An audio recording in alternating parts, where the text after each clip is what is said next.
عايشة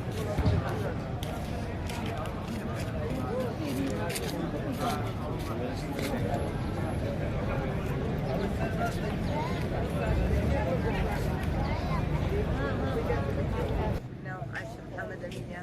أستاون بحث بازار كيس أبغى خانمان دەسڵەتی جەبەری ڕاپەڕێنە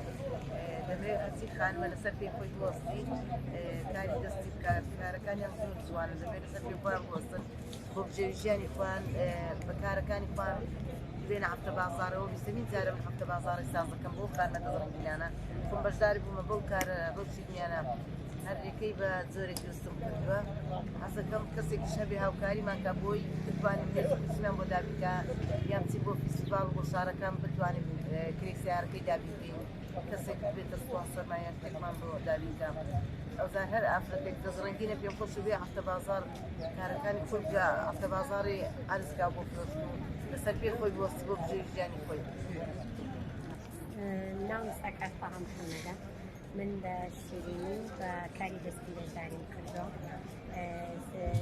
لە زۆر دەمێکم لە 2000 لە ماڵەوە ئیشە دەکەم توانین هەموو خانمی توانین تێدایە کەوێت و ئیشە بکە ئیشێکی خۆشە و زۆر زۆر حەزم زۆر حەزم هەیەی حەزم بە کارەکەمە بەس لە پارەوە لەگەڵ عایشە خان بەشداریمان هەفتە بازاڕەمان بۆ دەکاتەوە سەرۆگروپمان لەڕانیە بە 2 هەفتە جارێک هەفتە بازاڕمان بۆ دەکاتەوە بە کاری دەستی بۆ میوانکۆ پشتێنێ پشتانە لە بەشداری تۆ لەگەڵ پێی چێشتیوە. ئەژن اسماعیل ئەوە بەساڵی بە کردنەوەی هەفتە بازارێک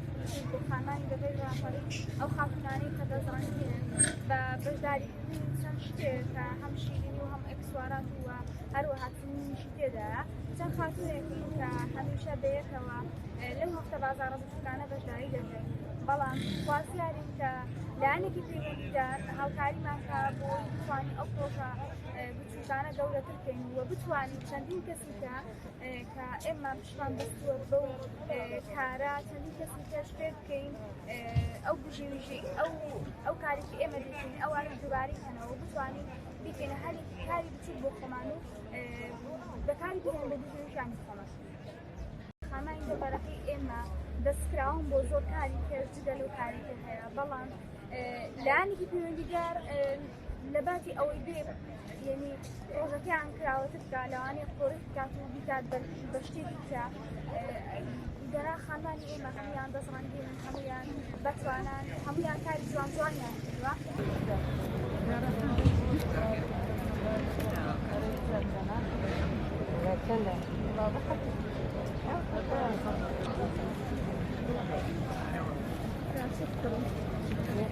Gracias.